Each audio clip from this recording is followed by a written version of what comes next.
Hello, hello, and good morning, everybody. It is a extremely very special morning as we have a guest that I have been very excited to talk to. I want to welcome you all to the Uzoma Okoro podcast, Real Conversations with Real Entrepreneurs. Today, we have a man that checks off a lot of different boxes. He was the leader of Club Nouveau. Still am. Still am. Yeah, see that swagger? We have the number one most added record at R&B radio this week. Did you hear that? The number one. It's all right. Let me go through his other accolades. He is also the host of KDEE's Traffic Jams with Jay King. He is also the president of the California Black Chamber of Commerce. Ladies and gentlemen, Jay King. Jay, pleasure to have you here today. It's a pleasure to be here. This is our sound machine. We got to get our use out of it. You know what I mean? I get it. That's the roadcaster. Yeah, that's that roadcaster, right? Yeah, it is. So thank you for being here. You have long been the voice of truth and reason in the space of entrepreneurship and business ownership in this state. And I wanted to have you here today to really bring that voice to the forefront because, quite frankly, I'm tired, Jay. We got to have an honest conversation about this if we're going to affect any kind of change, right? If we're going to have an honest conversation, then for me, it's going to center around us. If we're going to have the honest conversation. And define us then. Let's talk. Who's us? If we're having an honest conversation about what's going on in our community, it's black folk. It's black folks. Yeah. This is a free safe space, Jay. Okay. We are going to talk openly and freely. We are talking about black people and black business ownership. Mm-hmm. Now, this podcast is for all entrepreneurs, but today we are going to talk specifically about the group of black business owners as it pertains to this state, and we have the exact correct person here to do it. Can I tell you a story, Jay? Tell me a story. Let me set the stage for you. Set it. So I was invited to an economic summit from one of California's 18 Black/African-American chambers a few weeks ago, and I kicked the hornet's nest. Okay. And I want to talk to you about the hornet's nest and what happened, and I want to get your take on it. Okay. So I am a business owner. I'm a mechanical engineer. I own a multi-million-dollar environmental engineering firm with my wife. Absolutely. We're doing very well. So I go out there, and there's a breakout session with about 60 people, everybody black. The panel is a DEI specialist. Mm-hmm. You know, it's where obviously, for those who are not aware, DEI is diversity, equity, and inclusion. It's supposed to be the filter by which more business comes to minority-owned businesses through the state, right? Those positions, those people, those statutes, those rules, they're all designed, in quotes, to do that. So one of the DEI specialists gets up and says, okay, I want to hear from business owners what you need. I stand up, I say, okay, this is my cue. I stand up as a business owner and say, okay, this is exactly what I need. And I go into detail. I say the prime vendors that you guys work with, their pockets are where our money goes to die. It never gets to us. It never gets to small businesses. It never gets to black businesses. I want RFPs for every dollar of set aside money. I want accountability. I don't want it to be an ask or a request. I want it to be a demand and a requirement that they do these things. Whoosh. Mm-hmm. We're on the front lines for you, and we're doing that. I mean, it was actually kind of surprising to me, the level of vitriol that came from my own people protecting a system that is inherently broken. So I'm going to ask you a question. Please do. Do you want to win or do you want to be right? Win. That's the mindset you have to go in with. What you did was you were right, but it ain't going to bring you a win. Mm. And black people want to be right and win. Unfortunately, the game isn't set up like that. Okay. The game is set up, do you want to win? Do you want to be right? Put that into context for us. Well, what happened in this country to us was criminal. I'm not talking about slavery. Yeah. I'm saying post-slavery, when the 13th, 14th, and 15th Amendments are in place, set you free, makes you a citizen, gives you the right to vote. 13, 14, 15. That's the crux of what it is. And the government Okay. that's supposed to protect you All right. is the body that's most criminal against you. Okay. And we're right. Every time we have that discussion, we're going to be right. But what we do, Please. how we say it, how we go about it, doesn't bring us a win because we never do it to win. We do it, we say it, we respond to it to be right. So define the word win for me and our audience, because Winning is results. What are we winning with regards to black So business ownership in the right state now, of you're California? not winning nothing because you don't know the fight. You don't understand how the fight is. You haven't examined the fight. You quantify the fight based on yesterday versus tomorrow. We're not the only marginalized people in this country. So let me. That doesn't really answer the question. I'm answering your question. Okay. But I can't just. So you have to put things in place before you can answer the question. Okay. We're not the only. I'm listening. We're not the only marginalized people in the country. We're not the only marginalized people in the state. Right. We make up 6% of the population in California. True. So the fight that we're up against, we won't win unless we learn how to create partnerships, alliances, and collaborations. Now, we talking about partnerships and collaborations With other groups of with people. other groups, or Absolutely. internally? Because if we don't, every time we try to make this fight happen, we will lose. I'll give you an example. There's a hamburger stand in Watts, California, called Hawkins Burger. Okay. They've been there since 1939. In 2016,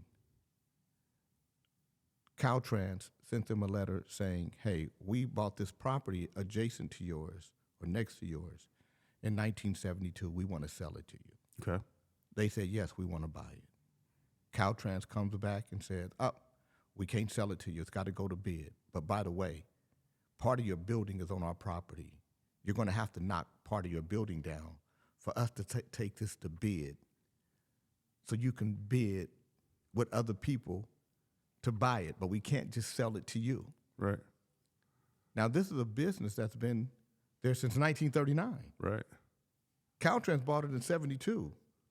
But when they did the survey, then part of their building is on Caltrans' property, which tells me the people who owned it before probably said, yeah, you can you can build it. It's okay. Right. The young lady who owns it, who is the granddaughter now, who is still there, she is reaching out to the governor's office, to legislative people. Nobody will respond. She's got 30 days. They're going to knock down her building. She's on the news. Somebody sends me YouTube of it. Mm-hmm. I call her. She says my representatives won't call me. I mean, she was panicked. Right. I call Tokes Amashakin, who was at the time the director of Caltrans. Okay. I send him the video. We stop the action. But there are black activists that are making this a racial issue. Right. I go to Cynthia. I He's said, a great guy, by the way. He's great. who? Tokes. Oh, great. Yeah, he's a wonderful great. guy. So he put a stop to the action. Fantastic. So the activists is, they're making this a black issue. Mm-hmm. I go to Cynthia. I say, do you want to win this? And she said, yes. I sit on the Small Business Council for Caltrans. I'm the chairman of the African American Ad Hoc Committee. This is a small business issue. This isn't a black issue. Right. Caltrans is a large organization, over 20,000 employees. They're not doing this to you because you're black. You just happen to have a piece of property that's next to there that they want to get rid of. Right. We're going to win this because on the council, I have a coalition because I advocate for all small businesses, Right. Micro businesses in particular, with an emphasis on African American because I'm the president of the So African American Ad Hoc Committee. if you allow me for a second to paint a picture of what I think a win might look like with regards to business ownership for black people in California, I think a very fast avenue to change those graphs, because I'm almost sick of seeing these graphs. I've seen them that have us constantly on the bottom. They usually measure us against 4 different demographics, white Americans, Native Americans, Asian Americans, and Hispanic American chambers, and then African American chambers, and we're always on the bottom. I want a win to come in the form of us having increased revenue from public works contracts. I really do. I think it's a. Hear me out. Hear me out. I hear you, but you guys crack me up because you don't look at the numbers. 96% of our business, 96. No, I live the numbers. I'm Now a listen, business owner. If you didn't, no, So no, that employs many people, so I love you them. are the 4%. You're the 4%er. I understand so it, but so let me you don't finish. you don't live it. Let me finish. Let me finish on what a win might look like. But you can't see. You want to win, but you don't want the work to go with it. Who said that? 90. Listen, Are you 96. talking about me or the chambers? No, 96% of our businesses Right. are sole proprietors Right. that generate less than $100,000 or $35,000 a year. 96%. I understand that, but this is the divide between, I think, generations. I'm asking you for a definition of win. We got to paint the picture for people first. What does, without all the hurdles and what we can't do, what does the win look like? I learned. I'm telling you, I'm not going to give you the answer you want. And No, so give me you're your not- answer. What does a win look like? Paint the picture for me. The win for me is that if you're going to go into business, Okay. that you don't just go into business because of something you like. That you go into business ready to sacrifice, ready to do the hard work, Okay. ready to take advantage of the resources. I do workshops, all different types of workshops for small business all the time. Right. Getting certified isn't a job, isn't getting you a job. Being certified just puts you in a database. But if you're not qualified for the certification because you can't do the work, then it's a problem. I'm gonna tell you. Right. Let me give you another example. Dig in. I had a small business, DBVE, Disadvantaged Veteran Right. Enterprise. Uh-huh. Woman, Okay. trucking. Okay. We helped her get a contract. Okay. $750,000, first contract. Right. She didn't have the money for the trucks. She wanted the chamber to loan her the money. Okay. I said, the chamber's not going to loan you the money, Okay. but I will personally. And you're going to pay me back $7,000, and then at $2,000, I'm going to sit in your account. So when you need to borrow money again for trucks, you won't need to borrow $5,000. Yeah. Now you only need to borrow $3,000 because you're going to have to. And eventually you'll be your own bank. Right. So she said, thank you. She took my money. She told me how she was going to pay me back. Okay. She told me why she was going to pay me back. Nobody ever done this. I mean, she was as humble and appreciative as one could be. Right. 2 weeks before it came time to pay me back, she called me and said that her husband had beat her up and she wasn't going to be able to finish the contract. And I said, I don't care. It's not my business. My job ain't to be in your personal business. Right. You know what our deal was. Either you're going to honor it or you're not. And she never finished the contract. And I never got paid back. I was glad I did it and not the chamber. Okay. But what it told me was I got to be honest enough with myself, and we had to be honest enough as a chamber to know that there's a reason why 96% of our businesses are in the position they're in, and we have to train them better. We have to prepare them better. The systemic racisms, bigotries, prejudices, and biases that have existed in this country and the damage that it did was real. That's why the debt that's owed to us is owed. That's why I don't call it reparations. I call it debt. White folks don't like the word reparation. I want to win. Right. So I'm going to change verbiage to make white people comfortable. So when you say, what does a win look like to me? A win looks like to me is that we make different changes in how we move to get the result that we want. So if we want a result of more people having contracts, demanding it ain't gonna get it. How methodical are you gonna be? What will get it? Critical thinking, methodology, pragmatism, not emotions, but a great. Those are traits, not actions. And that might be the case. And, But are you, so you're saying that by developing those traits? if you don't have those traits, you won't create the right action. Okay, I see where you're going. We I see we where don't. you're We, going. so I see where you're going. our traits are emotional. So you're saying we need a kind of a programming change in how we think, not necessarily. Absolutely. We know what the game is. Okay. The game's not different. Okay. I think the system sees us, and if we were a boxer, they already know how to beat us because we're coming the same way. We're not coming any differently in 2024 than we did in 1994, Right. 1984, 1974, And that, if 1964. you'll allow me as the point of it, so I'm an engineer, right? I approach everything from a tell me the one way it can work, not a 1,000 ways it can't work mind frame, right? So when I'm asking for a vision, I'm actually asking for a vision. I'm not asking cynically because I want to give you mine. and I gotta I'm be actually honest looking for the answer. So there is no one answer because we're not a monolith. So for it's according to mindset, what group it is. So I am a methodology person. Okay. I am how do I sit, assess, and then create my plan. I'm gonna give you another example. I'm not gonna give you the organizations. I'm just gonna tell you the circumstance. Absolutely. There were some black businesses that were suing the organization for racism. Okay. I was brought in because one of the people there, her daughter dated my son at one time, and we knew each other that way.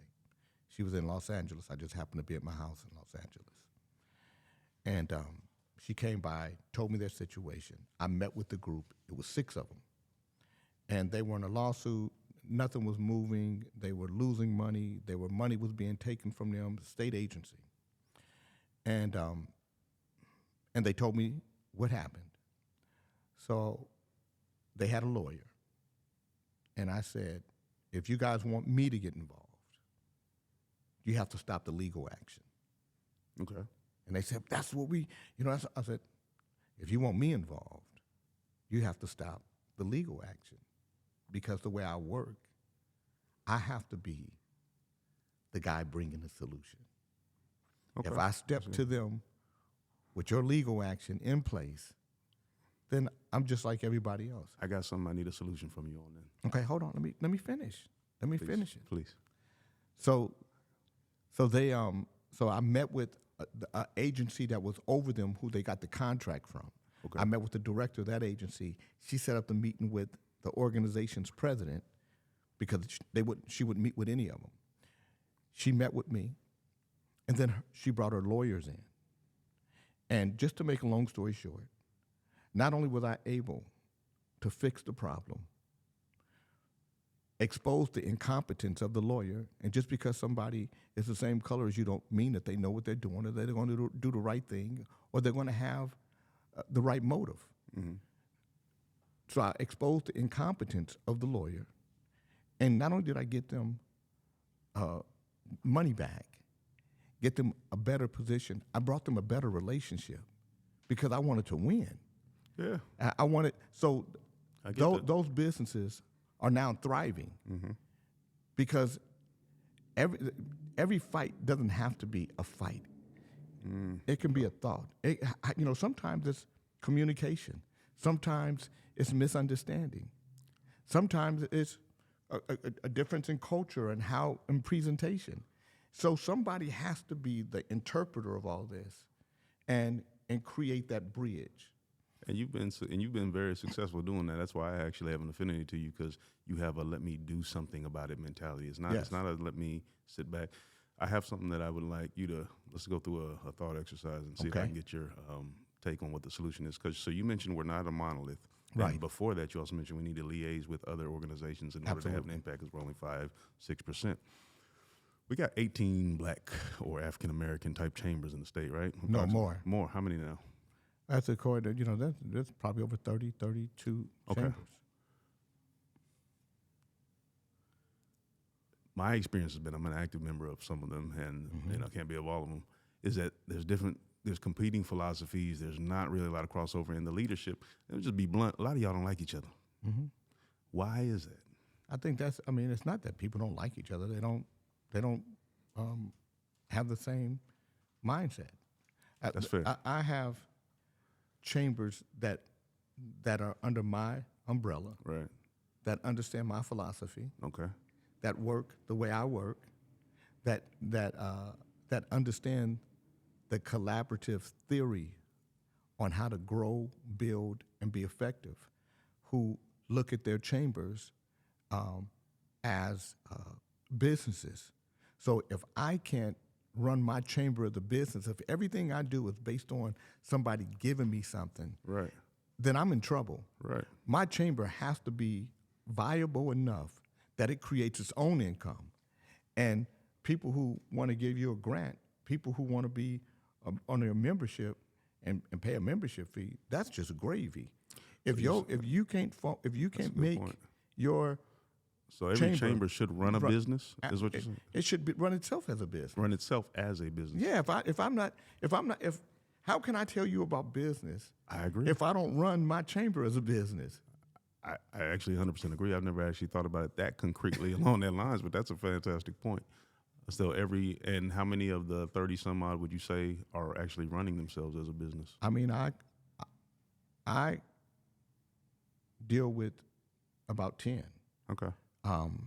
because about 10 of them understand my philosophy and work under it. And then how can we, and this is the question, the ultimate question, how can we, because if the 5% can't come along, even if we don't have same philosophies, we should be able to come out with a single voice for what we want. How can we, if you were in charge, you are dubbed emperor of black organizations statewide, what are you going to tell us, march us in the direction of what you want us to do, and what do we want as a uniform? Stop talking black. Stop being a black organization. Interesting. Take that picture for me. Well, every time so the reason why I have so much influence on the council Okay. is because I talk about micro and mini micro businesses. 96% of my businesses are that, so I don't have to say black. But when I say micro and mini micro, that means that Asian micro and mini micro, the Hispanic micro and mini micro, the subcontinent Asian micro and mini And micro. for the listeners, can you explain what a micro and mini micro I'm going to business tell you in are? just a minute.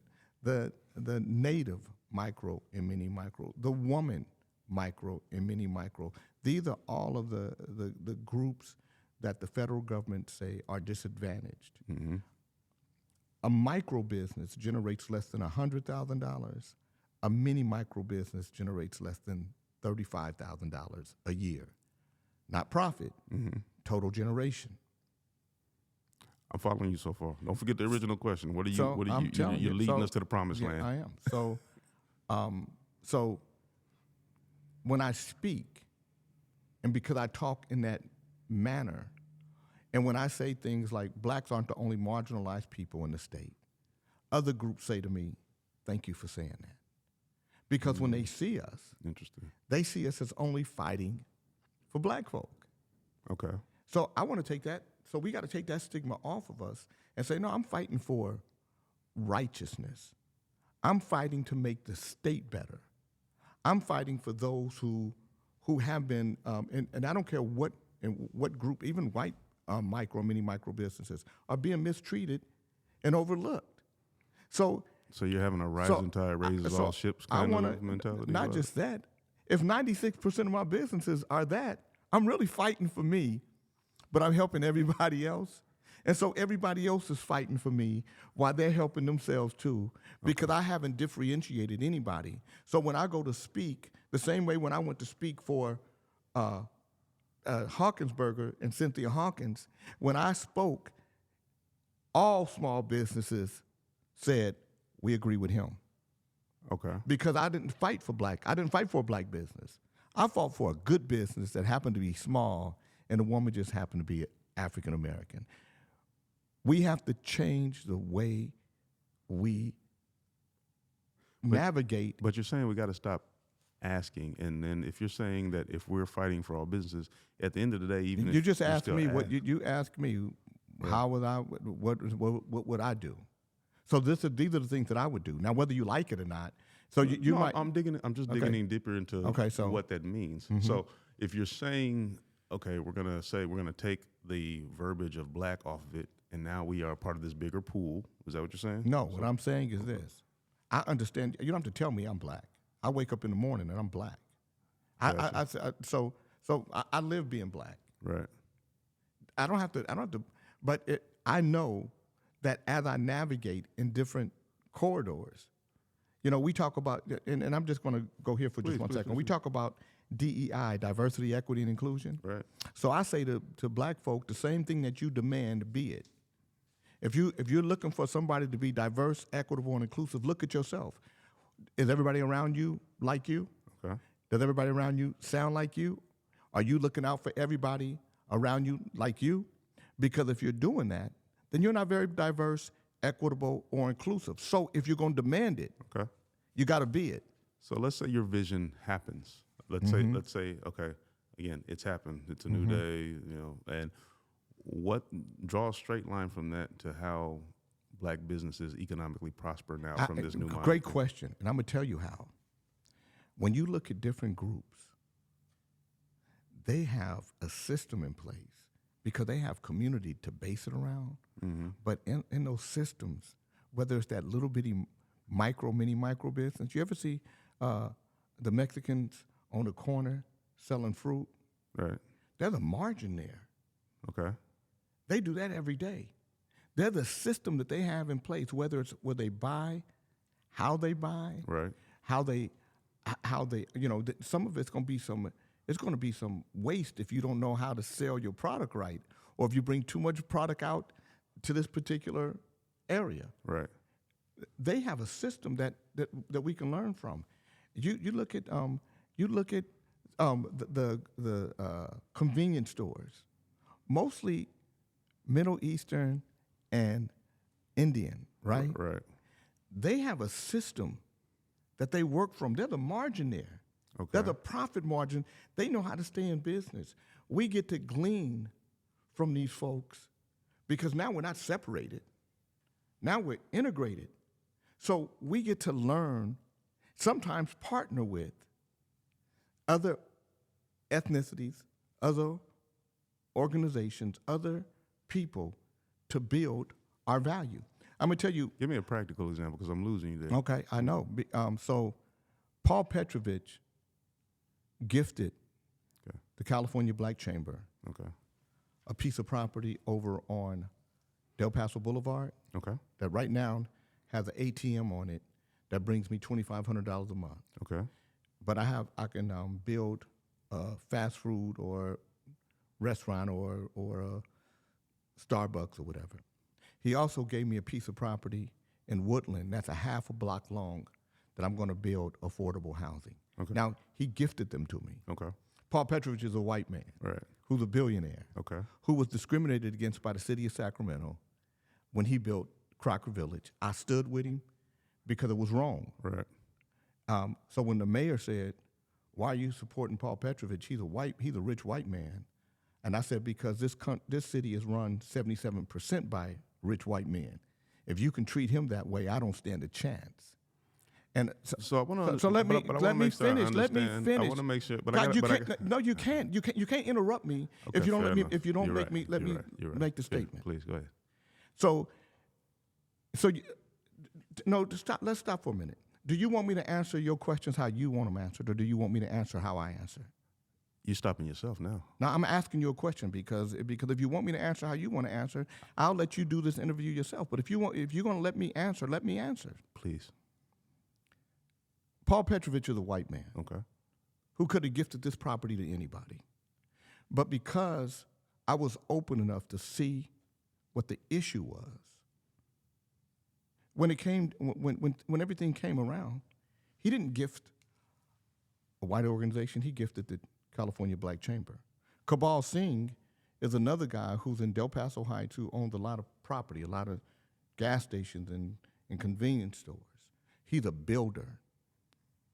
He knows how to go out and find the right business to put someplace. He's Okay. successful at it. All right.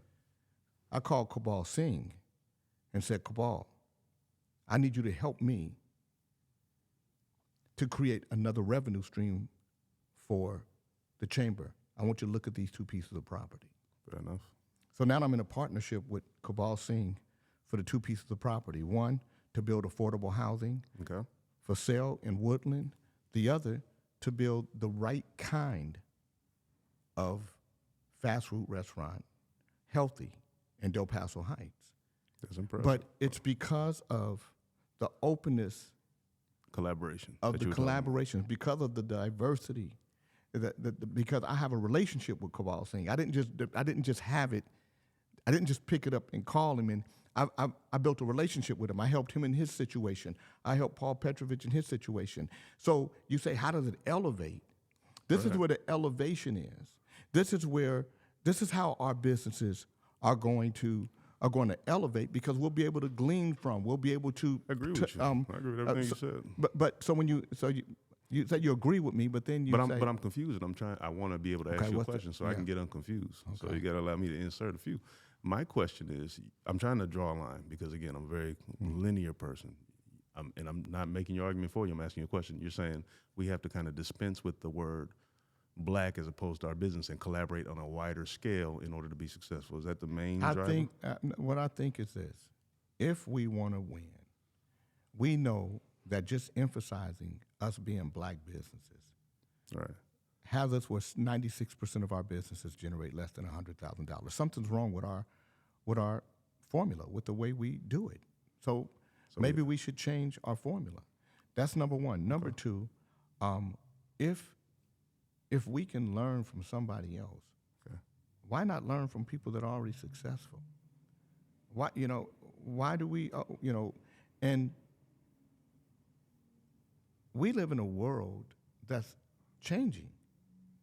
We have to change our argument. We have to change our strategy. The strategy that we're talking about hasn't worked. Let's get into the strategy that you think will work. Define that for me. I just told you part of the strategy is changing the way you had a conversation. I don't want to be offensive to people that I'm going to need in order to help me move the needle. And I play in a game where the goalpost is always moving, and I know it. Okay. And because the goalpost is always moving, I always want to be moving with the goalpost. So I'm never behind. I'm always behind because I think the game should be fair. The game ain't never been fair. So for you to think that the game is going to be fair, and it's going to be, because these things are in place, that it's going to be exactly how they say it's going to be. These are the same folk that took the land of the native people here from them and then gave it back to them and said, you can live here, signed a treaty with them, and then didn't honor any treaty that they ever signed. These are the same folks that created the Bureau of Land Management to protect black land ownership in the early 1900s. Right. And the very organization that's supposed to protect black land ownership stole more land from black folk than anybody. These are the same folk that created the mechanism that literally extracted black wealth from the community, the Bureau of Land Management, eminent domain, redlining. So if we don't learn how to move with the goalposts as they move, if we stay stuck in this position because we're right, and we're right, but it ain't gonna help us win. And if we don't see it now, we ain't gonna never see it. So if I'm a 25-year-old up-and-coming entrepreneur, I got the fire, I got the fervor, I want to start my own business, how do I embody and cultivate practically, in a practical sense, what you just said? Where do I start with that collaborative, more open, moving with the goalpost mentality? What do I do physically? You got to learn from it. Listen, if you look at any other community, they have an older business community, they have a middle-aged business community. Very true. And they have a younger business community. And what they do is they pass down knowledge, information, wisdom from one generation to the next. Well, that's why I got you, and that's why I But- respect you, no, because and that's why we having a little pissing contest because you guys- because but you my elder and I'm y'all- respecting no, you. No, but y'all don't want the wisdom. You guys don't want the new. You know, I'm not stuck in my old ways. I don't believe that. I literally believe that every morning when I wake up, Yeah. a new possibility is. But what in makes front you of me. think that we, and when you say we, I don't know who you're talking about, if it's me or if it's the at large No, younger group. it's young people at large. What makes you think they don't want the wisdom? Look at us. Look at the divide. Look at the. If we're going to be honest, Right. let's look at the divide that exists. Let's look at it. So you tell me that you're But going you just mentioned everybody has an older, a middle. We don't. And that's my point. So if you have a younger person, what are they listening to if there's nobody listen, up there who can show them the way? I can show you the way if you want to pay attention, but if you already have your way, Yeah. so what I'm not doing. I'm not talking about personalized. I'm talking Yeah. about the I know. No, however I'm 40 not. million people in the Yeah, state. listen, you know, I'm not. I'm talking when I'm talking to you. I'm talking about Gotcha. it's. I'm not fighting anybody. Okay. I'm not trying to convince you. I'm not doing none of that. Okay. Either you understand how I get down, and and if you are picking my brain and decide, man, I like the way he thinks, then we gonna rock. If you say I don't agree with nothing you said, you have every right to not agree, and I respect that.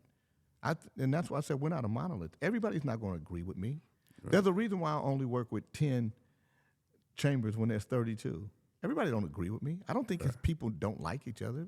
They don't. You might not like my philosophy. You probably don't even know me. Fair. So you can't not like me if you don't know me. But when you start dealing with emotions, I'm an old school cat. My dad was a tough man, and emotions ain't nothing that I had the opportunity to play with. That's and women and emotions go together for me. Men have to be pragmatic. A lot of people say that's an old school way of It thinking is, too. and it is. And I say, and so people who say that probably won't agree with my movement, and I respect that. So do we have to agree to No. have No. to have I think uniformity in our message? I think there has to be a space where we agree at, yeah. Because if you otherwise, what we're doing is we're dealing with each other, fighting all the time. Right. And I don't fight. I don't have no time for fighting. I'm too old. I'm 62.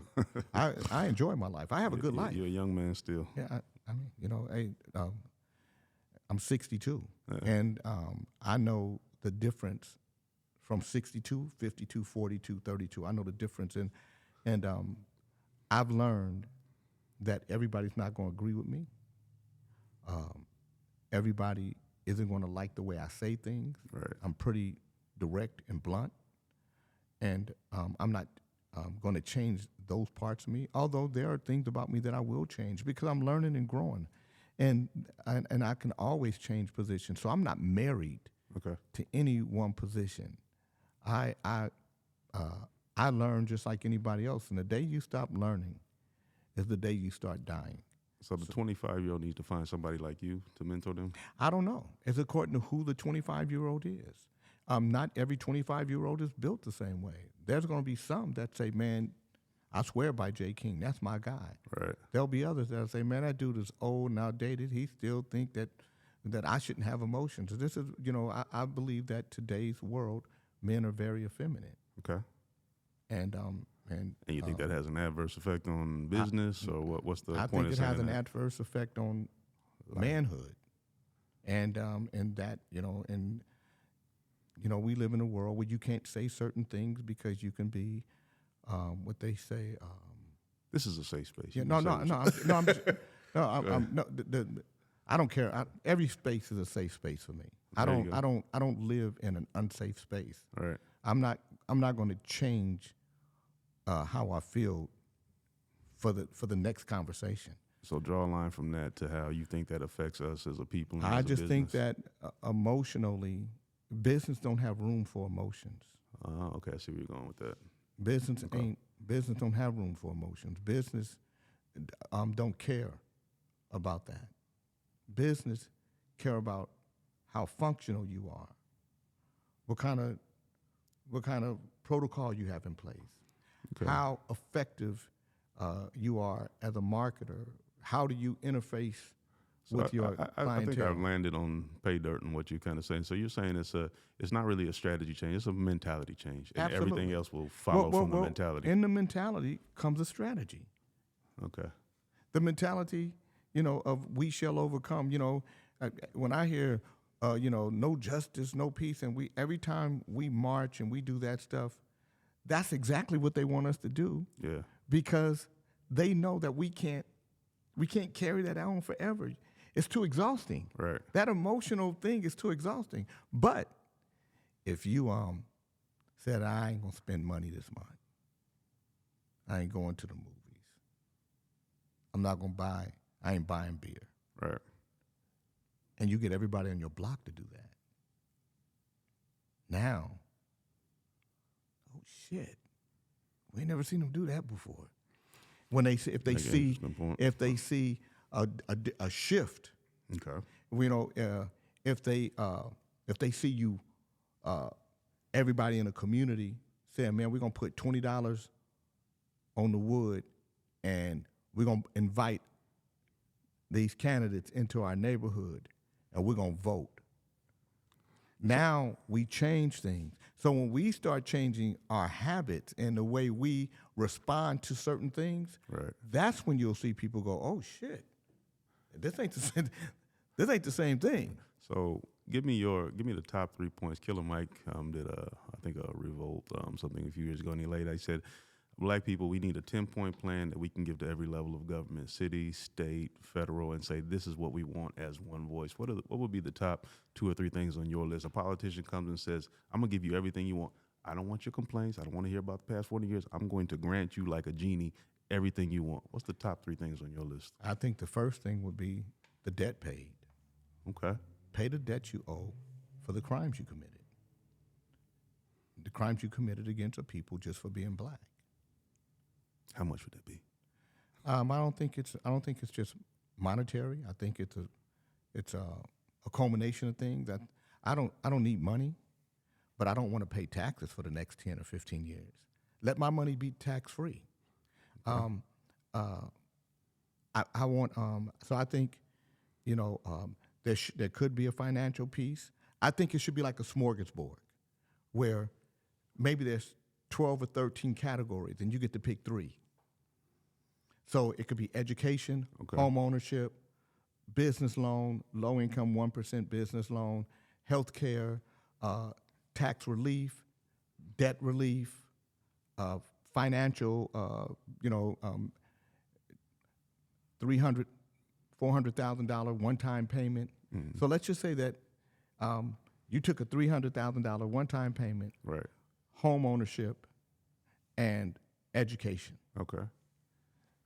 Somebody else might say debt relief, no taxes, health care. Right. So it's according to where you are on the spectrum. And then there's got to be a cutoff. Right. So if you're pregnant, the baby has to be at least 5 months old in the stomach for he or she to qualify. Okay. Everybody after that don't qualify Interesting. because there has to be a cutoff, right? So now people will say, but look at all the money. Well, you don't have to worry about that because it ain't being paid at all at one time. Okay. And some of it won't be any money at all. It'll just be the relief part of it. If you did that, so that would be number 1. Yeah. Number 2 would be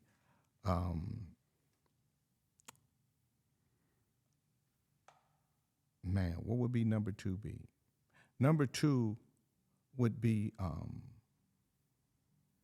that any crimes committed against us by government agencies or entities employed in any way, form, or fashion by government entities, whether local, state, or federal, Mm-hmm.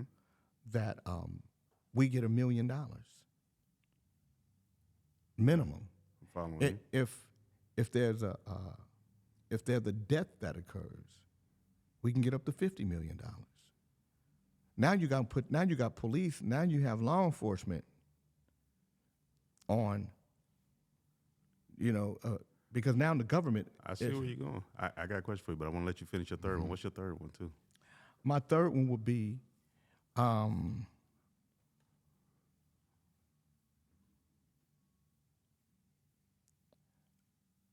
training for small business owners in a language from people in a language that they comprehend. And as you go through the training, that there are guaranteed contracts in the beginning that are smaller, so you can graduate up to bigger contracts at the local, state, and federal levels. We almost damn near aligned on a lot of that. Let me make one caveat. I actually want to ask you a question about this. You led me perfectly into maybe my last question, but I want to hear what you have to say about it. So, you said your first one was really the payment of that debt. Yeah. Money. I have a philosophy. It's not just money. It's not just. You did say it's not just money. It's other things, but my thought is that, because I agree with your point, they're always moving the goalpost. As a business owner, I know we get to one aspect of money and the goalpost is moved. The requirements are moved, the stipulations, the insurance, the liability. If the goals of the first two goals, I'm not saying they're bad, I'm just asking the question.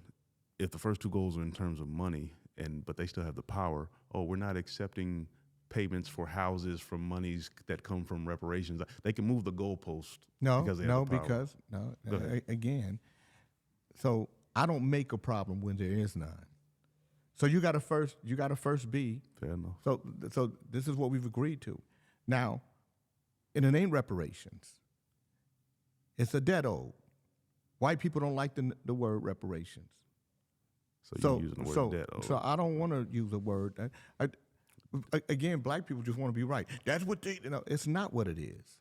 Reparations has to do with slavery. Yeah. I don't even bring slavery into the conversation, because only 25% of the country even owned a slave or had the financial wherewithal to own a slave. Most white folk were just poor. Okay.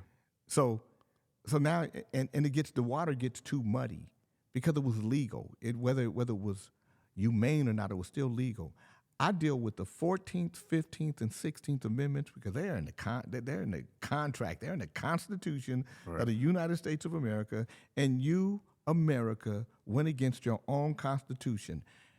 And we have to start educating other nationalities about the history of this country and what happened to us, because we make assumptions that everybody know. Mexicans had their own fight. They don't know. They was fighting for their own life. Immigrants was fighting for their own life. They don't know. So, and we don't know. Do you know how many times a government was overthrown in the United States? Do tell. Once. Wilmington, North Carolina, 1898. Because white men and black men came together and created the Fusionist Party. All right. And they won. But the Democratic Party of the era said, we're not going to recognize this win. And they killed them, burned up their businesses, ran them out of town, black and white. Okay. The only time in the history of the country that a U.S. government was overthrown. The only time in the history of the country that U.S. planes bombed a U.S. city is Tulsa, Oklahoma. Right. In Ocoee, Florida, when black folk could vote again, because from 1906 to 1920, we couldn't vote. When we were able to vote again, and they put the poll tax in, there were two black men in Ocoee, Florida, that were the richest men in the county. Not richest black men, richest men. They were richer than all the white men. They were richer than all the black men. When white men needed black people to come work for them, they had to go see a Moseley Norman or Julius Perry to get their okay for black folk to work for them. But when it came time for them to vote, and they paid the poll tax for everybody in the city, those same white men said, you niggas get away from this voting poll now. Y'all know better. Interesting. And they killed Julius Perry. Nobody ever heard from Moseley Norman again. And that was in 1920, 21. Do you know when black folk moved back to Ocoee, Florida? 1981.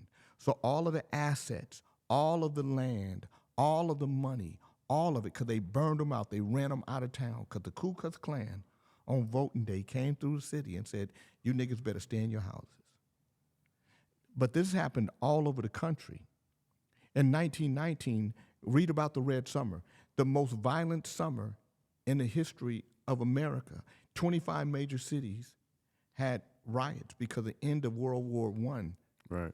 took place, and black soldiers are coming back from World War I.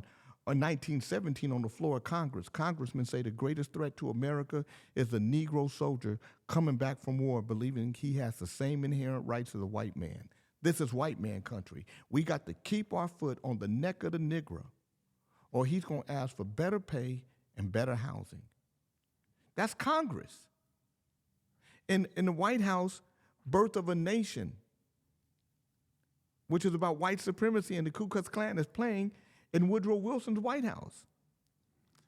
Give me one piece of advice. I'm gonna be cognizant of your time. Let's end on a unifying note, because I always want to try to bring us together. But you made a good point. Like, you don't fight and you're not trying to get with everybody.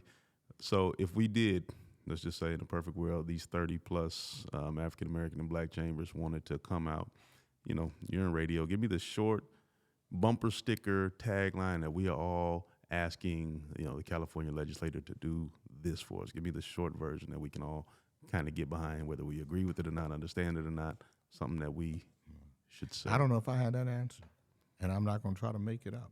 That's fair. That would take some real thought, and I think a lot of times that's one of the things that we do wrong, that's not smart, is somebody says, if you had one opportunity to do this and this was going to be it, what would you do? And people try to come up with something. I don't know.